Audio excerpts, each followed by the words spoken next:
여러분 반갑습니다. 샬롬. 오늘은 신명기 12장 1절로 5절 말씀 함께 나누도록 하겠습니다. 먼저 신명기 12장 1절부터 5절 말씀 제가 읽습니다. 내 조상의 하나님 여호와께서 내게 주셔서 차지하게 하신 땅에서 너희가 평생에 지켜 행할 규례와 법도는 이러하니라. 너희가 쫓아낼 민족들이 그들의 신들을 숨기는 곳은 높은 산이든지 작은 산이든지 푸른 나무 아래든지를 막론하고 그 모든 곳을 너희가 마땅히 파멸하며 그 제단을 헐며 주상을 깨뜨리며 아세라상을 불사르고 또 그 조각한 신상들을 찍어 그 이름을 그곳에서 멸하라. 너희 하나님 여호와께는 너희가 그처럼 행하지 말고 오직 너희 하나님 여호와께서 자기의 이름을 두시려고 너희 모든 민족 중에서 택하신 곳인 그 계실 곳으로 찾아 나아가서. 아멘. 신명기 12장에서는 하나님께서 이스라엘 백성들에게 무엇을 요구하고 계십니까?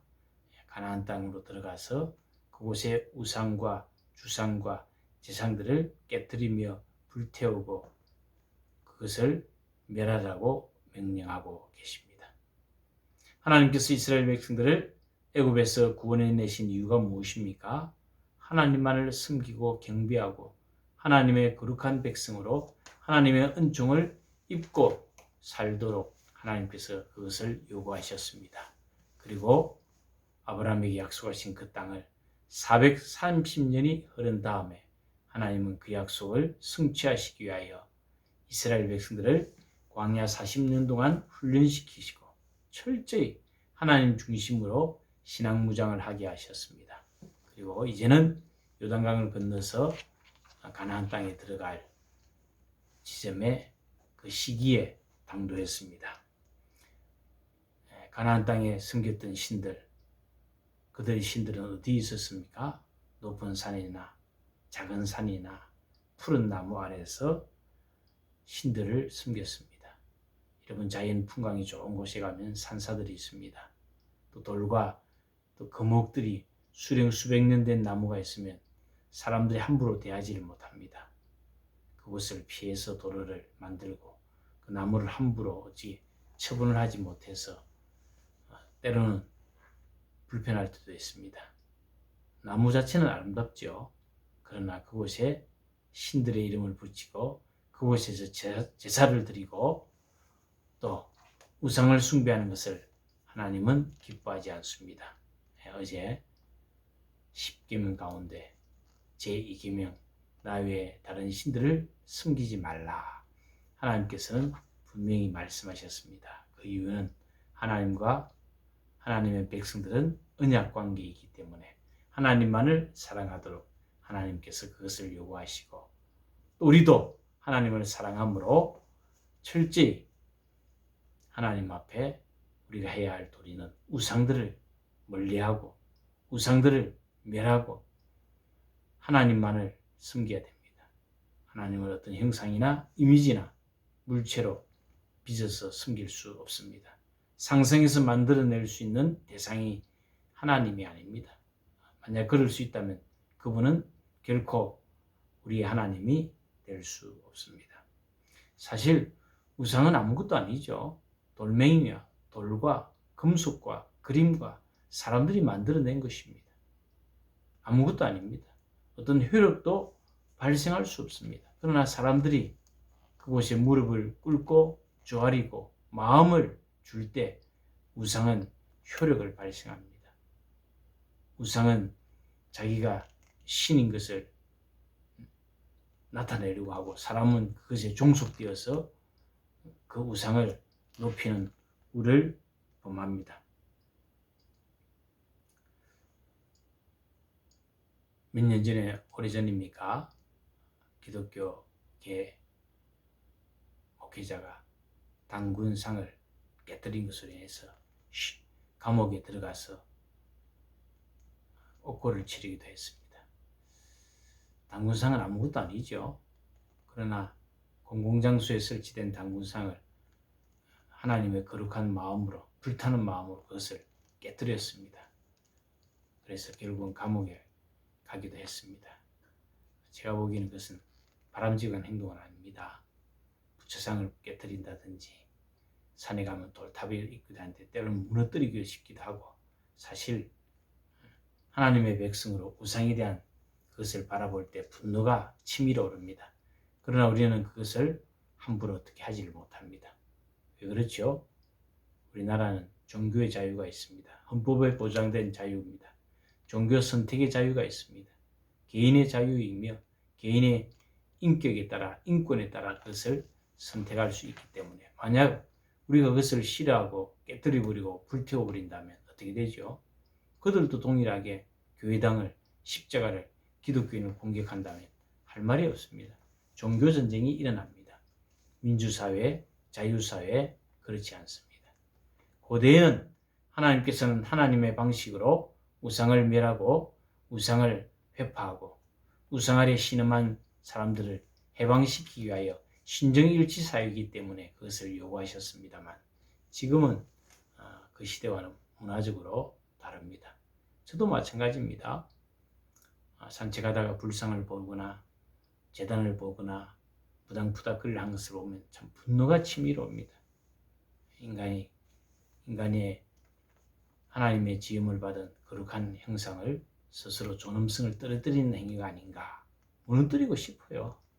그러나 그럴 수 없는 것은 종교의 자유가 있기 때문에, 그러나 우리 마음속에서 우상을 철저히 몰아내고 배격해야 됩니다. 눈에 보이는 것이만 우상입니까? 보이지 않는 수많은 우상들이 우리를 괴롭히고 있지 않습니까? 우리 영적으로 건강하거나 하나님 앞에 하나님의 백성으로 하나님의 사랑받는 자녀로 하나님의 사랑을 받아 하나님 앞에 또 사랑을 표현하고 나타내며 하나님을 사랑한다는 그 마음으로 하나님과 긴밀한 깊은 애정관계에 있습니다. 그래서 하나님이 요구하시는 말씀이 우리에겐 잔소리 들리지 아니하고 도리어 감사하지요. 사랑하기 때문에 하나님께서 이러저러한 말씀을 하신 것을 다 실천하지 못하는 것이 아쉬울 뿐입니다. 그러나 우리는 최선을 다하여 하나님의 말씀을 나타내고 지키고 순종하고, 먼저 우리 마음속에 거룩한 영역인 가나안 영토, 언약의 거룩한 프라미스 랜드가 우리 심령 속에 있지 않습니까? 그곳에서 과연 하나님만을 사랑하는가 다시 한번 되새겨 보아야 됩니다. 하나님께서 이스라엘 백성들에게 요구하신 것이 무엇이죠? 가나안 땅에 들어가서 그곳에 중앙 성소, 하나님이 택하실 곳, 그곳으로 나아가서 하나님을 섬길 것을 요구하셨습니다. 그것을 다른 말로 하면 중앙 성소라고 합니다. 유다 지파가 나중에 예루살렘 성전을 세울 때 하나님이 하신 이 말씀은 성취되었습니다. 이것이 갖는 의미가 무엇입니까?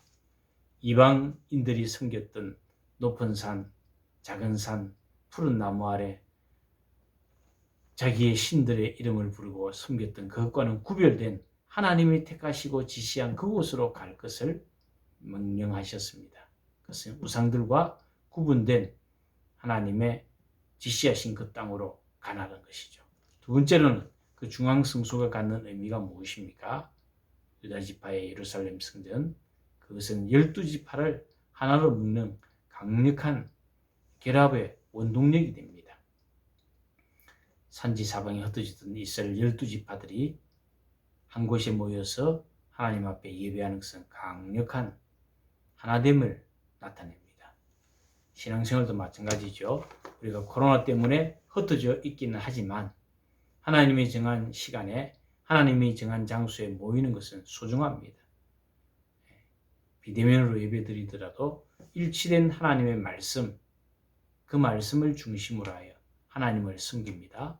또 하나님의 은혜 가운데 서로 하나됨을 서로 확인하는 것입니다. 예수 그리스도 안에. 그래서 우리가 예배를 통하여 하나님을 다시 한번 생각하고, 하나님께서 우리에게 요구하시는 것이 내 안에 우상, 또 눈에 보여지는 우상과 숭배하는 사람들을 보면서 안타까운 마음을 가지고 끊임없이 우리가 기도해야 됩니다.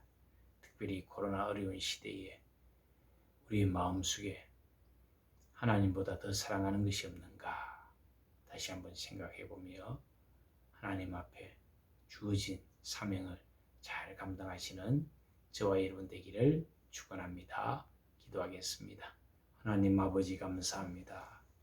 신명기 말씀을 통하여 하나님께서 거듭 반복하여 우리에게 원하시는 하나님의 말씀을 따라 살며 하나님으로부터 멀어지고 하나님을 대적하는 우상 숭배로부터 하나님의 백성들이 거룩하게 살 것을 요구하셨습니다.